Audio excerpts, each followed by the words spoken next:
are you not connecting with? Y'all gonna help me get Sahara out of here? Not here to feed your personal vendettas. Does anyone here feel like that I told them to put Sahara in their bottle? You were saying that the whole time. What are you?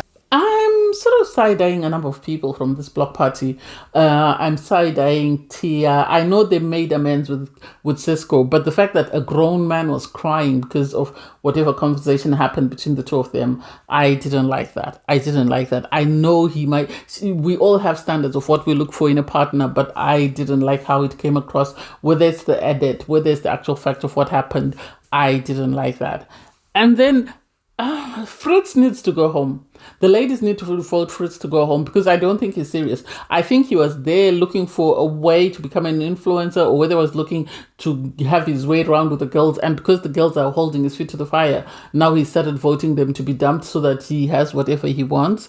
And also Sahara, every week I say this. At least her wardrobe was better this week, but I still think she needs a lot of work. I don't think she should have come on this season. I think she should have done the work and then come in at later seasons. But hey, it is what it is. Hey there, thanks for stopping by. It's your girl Valerie. Welcome to my channel. If you're new here, don't forget to subscribe. Click the like button, turn on the notification bell for when I upload new videos, and definitely leave a comment. In this episode, I'll be reviewing Ready to Love, Season 10, Episode 5. Watching this episode, I have so many questions for production, for the producers, because it makes me question, how did they cast these people? Did they find a group of people that really needed help and they decided to help them by bringing them on the show? Or did they think that because those people were in such desperate positions, this is why they brought them, assuming that they would do anything just to stay on the show? I don't get it. Anyway, you have Tia, she arrives, and Cisco arrives after her, and she's sort of feeling some type of way about Cisco because they had a great connection on day one, and they seemed to be actually blossoming into something very strong. But apparently he confided in her because she asked him if he had the car, and he said he didn't have a car, he didn't have a home. A house, actually. He was renting a room, it seems. Since his divorce, he's moved into a room and is trying to sort of pick himself back up. And she felt that wasn't sufficient for her. Everybody has their sort of criteria for what they want in a partner, for things that they value. So you can't knock it if she has it and she doesn't want to have to sort of bring someone up to where she is. So I get it. It was so awkward. You could feel the tension. You could cut it with a knife. And so it was sad to see that even though they had this great bond, they still had something so big sort of standing in between the two of them.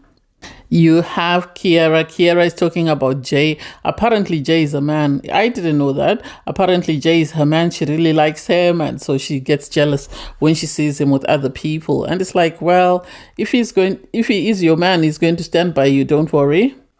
Everybody else arrives for the event and they're just hanging around because Tommy has thrown a block party. So Tommy arrives with his wife, which she's very cute. Her name is Jacqueline. So they're very cute. So he tells everybody that they've been married for 23 years. And obviously this is what everybody aspires to be. He reveals that, everybody should mix and mingle, and the men are in charge of choosing who's not ready to love. And it's like, why are the men getting to choose back to back? Is it because production don't want to get rid of the guys and they don't know who to get rid of? Or they think that if the girls are asked to sort of pick, they're going to pick someone who's producer's favorite. So producers are trying to sort of get rid of people first before they get rid of him. I think if there was a possibility of dumping, it seems like Naheem is on the chopping block. It really seems like he is on the chopping block. So I feel sorry for him. You have Cam. He is sort of perfume shopping with Rose. They really make a cute couple. They really do. I love the fact that they are just always in their own little space. They're very giddy, like two little teenagers, puppy love. And so they were choosing scents. They seemed very comfortable. She seemed very happy. He seemed very happy as well to be with her. So I loved that for the two of them. It was really cute to watch. It was really cute. And then you had Rocky and Naeem. That one was a strange one for me. I don't know whether Rocky was told to sort of go and sit with someone and do her poetry or what happened there, because it was Oaks galore, because she had her connection. I think she had a connection with Khalil. So I'm surprised that Rocky is now saying she doesn't have a romantic connection. She reads him her poetry, and you have Naeem say, she's not leaving the friend zone. Sadly, she's stuck in the friend zone for him, and it's like, oh God, it's time for Rocky to go home. I don't think production is going to get rid of, Sahara, even if Sahara doesn't have a romantic connection, which was really sad. You had Jay and Sahara having a conversation.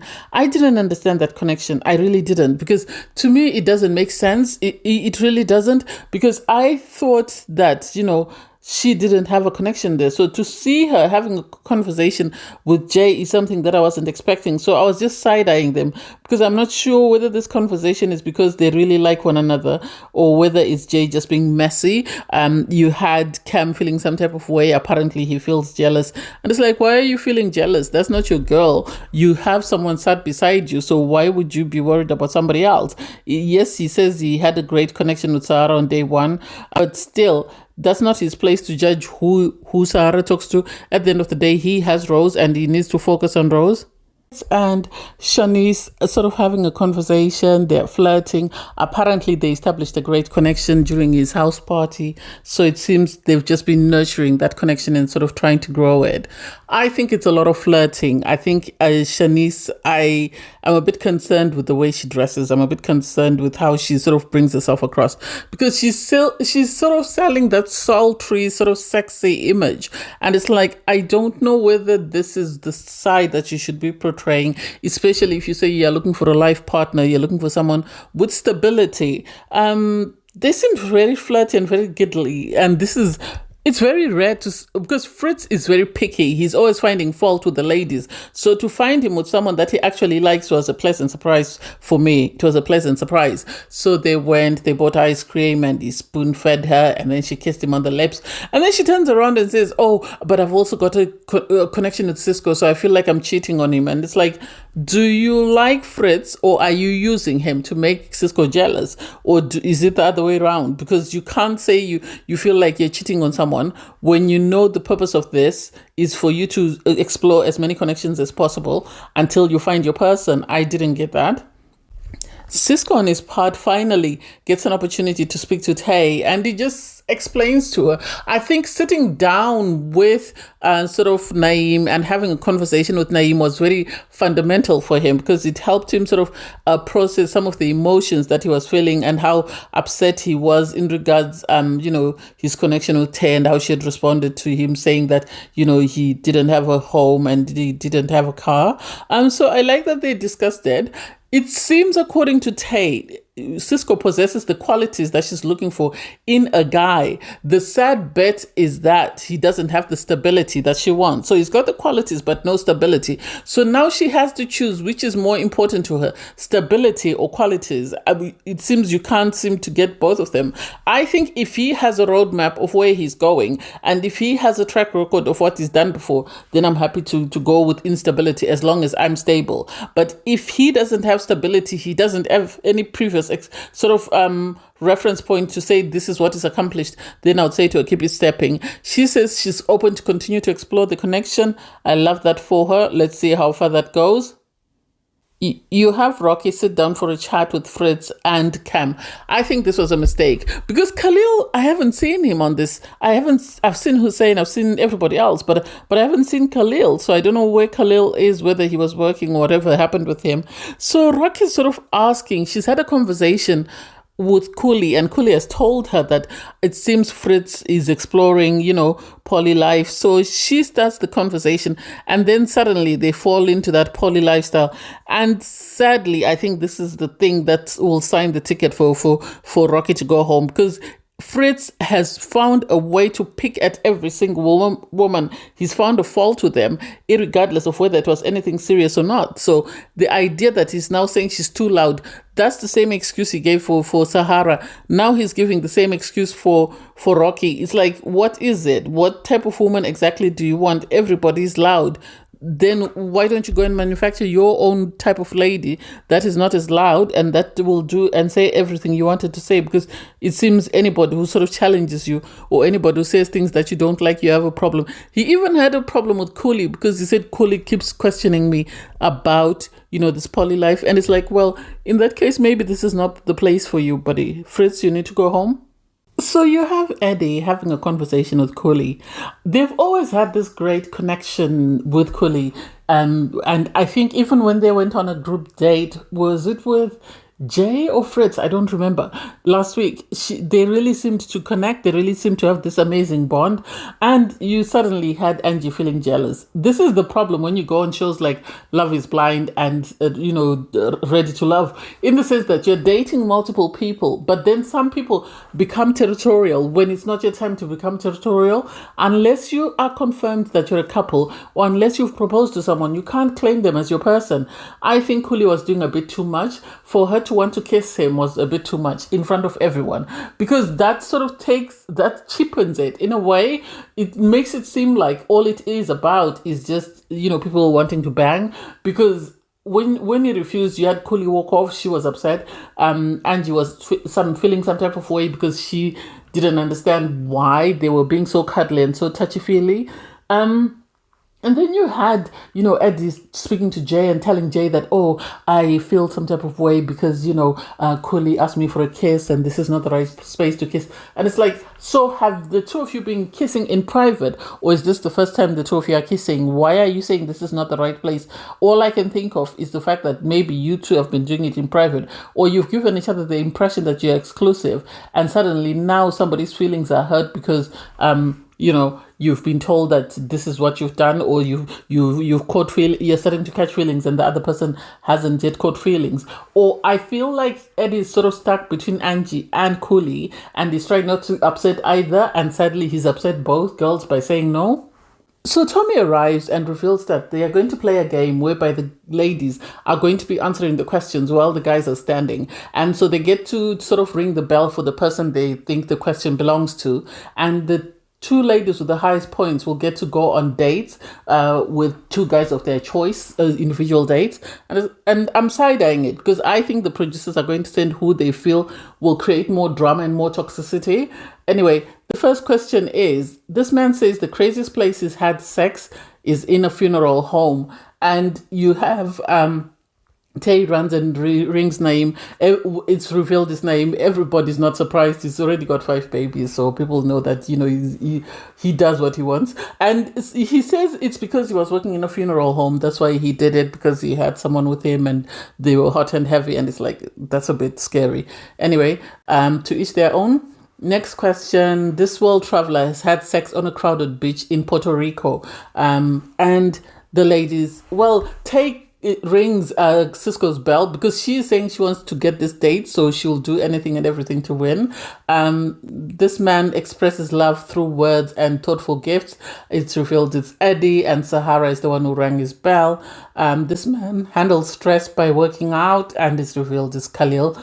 I had actually forgotten that he was there. I thought he wasn't there because I hadn't seen him with Rocky. I don't know whether they decided to cool things off. This man's fantasy is having sex in an Uber, and it's revealed that it's Fritz. And it's like, Fritz, you're not even fit enough to exercise on the floor, let alone try and squeeze yourself into an Uber to do that. I don't get it. This man once had a woman pray to his private parts. It was revealed it was Jay. Apparently, she was speaking words of affirmation and things took off. And hey, who are we to judge? This man says his usual fetish is licking the catty when it's nice and clean, and it's revealed it's Khalil. Khalil is surprised that the ladies were surprised that it was him. And it's like, well, maybe because you come across as an innocent person, so no one would have thought it was you. The next question is, this man's idea for a perfect date is a picnic in the park, and it's Hussein. That was cute. The longest this man has had to wait for sex is, or the longest this man is happy to wait for sex is 1 month. And it's Cam. And you see Rose is sort of side-eyeing him. She's sort of questioning, what does this mean? And surprise, you have Sahara and Well, Angie is to be expected, but Sahara go on a date, and Sahara went on a date with Fred. This was all producer choreographed. That's the impression that I get. I think they were hoping Sahara would be able to change Fritz's opinion about her. But Sahara is always going to be Sahara. She's her own worst enemy and she's her biggest cheerleader in the sense that at times she doesn't know when to read the room. I think I've said it a couple of times. She needs better friends, people to sort of teach her on how to dress, because the way she dresses and the way she sort of carries herself is one of the reasons I think a lot of guys are not sort of feeling her. I think had she come in, had she had a better wardrobe, I think the guys would have fallen in love with her. But the way that her wardrobe is barely there, and then the way she talks to people, whereby at times she's very combative and very confrontational, and that date with Fritz sadly didn't serve to improve anything. Fritz, I think, is there. He was hoping to find himself a cutie patootie, and sadly he hasn't found what he was looking for. I don't think he found the type of girl that he would have wanted. And even if he wanted Tay, I don't think Tay really liked him. So I don't even know. I really don't know. I feel sorry for Sahara. She shouldn't have been the one to go on a date. I thought she was going to go on a date with Cam, but I think they were trying to get her to change the opinion of one of the people that's been championing for her to go home. You have Angie. Angie went on a date with Hussein. That was the sweetest thing ever. They had the sound bath thing. I've never done sound bath. I might do it at some point, maybe just to silence my mind, because according to Hussein, it was an amazing experience. The perfect touch on it, which is what I'm trying to point out about Sahara, is you had Angie bring him a gift for his son. And it's like, oh my God, this shows that she's not just looking at the person in front of her. She's looking at the person in front of her and everything else that comes with him. He was really touched. He was really touched by that. And I loved it. It was the sweetest gesture and the best date, because they were able to just relax and be themselves. So you have the guys meet up with Tommy in the vault again, because apparently there's way too many girls than they have guys around. So they're trying to get rid of girls, because on day one they got rid of Will, and I think then they got rid of somebody else. So the numbers for the guys and the girls are not balancing out. So they're trying to sort of even it out. So the guys then are asked, who did you like? Tay was liked by Khalil and Cisco. They said they really liked her. Diona was liked by Naeem, and Eddie, apparently he had an amazing date with her.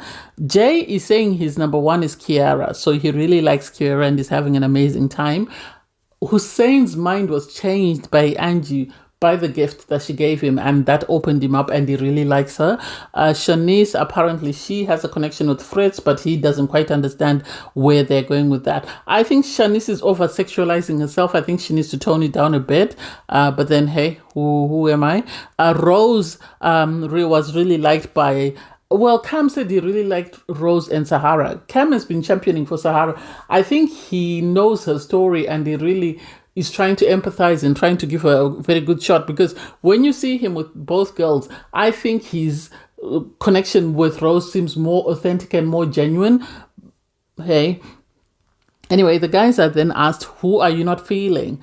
And you suddenly have Fritz championing the boys that, let's get Sarah out of here, let's get her out of here, it's time for her to go. So you have Fritz, Eddie and Khalil vote to say, no, we're done with Sahara. You have Rocky, sadly, it's Naheem, Jay and Cisco, they say they have friendship vibes with her. Cooley, sadly for her, Hussein, Cam and Eddie are not feeling her because they don't think she's being authentic. So all three girls are taken on dates. Cooley goes on a date with Eddie. She was excited seeing Eddie. I don't think she knew that they were dumping two people. I have a feeling because Eddie is the person that she was exploring a connection with. And because he said he doesn't like her, he actually told her on the date that I really wasn't feeling you trying to kiss me. I don't think that was right. So I have a feeling she's going home. I really do have a feeling she's going home. I don't think she brings much to the show. So they're going to send her home. Rocky went on a date with Jay. They seemed to have a great conversation, and I really don't see why Jay doesn't like her. I thought she had a great connection with Khalil at the start. I don't know what happened with this, because they found themselves vulnerable, so they've decided to ignore that. And sadly for her, everyone is seeing her as a friend, and she's one of the most bubbly, most social people, and it's sad that the guys can't see that. Sahara went on a date with Cam. And so Cam told her, well, she asked Cam, I heard you're fighting for me. I heard you're fighting for me. And Cam is sort of trying to be diplomatic in how he explains to her, because he was actually saying, I hope she doesn't bite my head off, because she can sort of bite at times. And so he's trying to explain to her that you need to be mindful of how you speak to people. You need to be mindful of how people receive you. And this is what I've been saying all along, that she needs to do a lot of work. I know they're trying to bring in people that will create drama, people that will bring in ratings, but I think she needed etiquette school more than she needed to come on the show. Maybe there should have been a show about etiquette, and then after that she would have then come on the show and she would have found a person. There's no two ways about that. But anyway, thanks guys for watching. Please don't forget to like, share, comment and subscribe, and click the link in my video to watch my review from episode 4. Bye guys.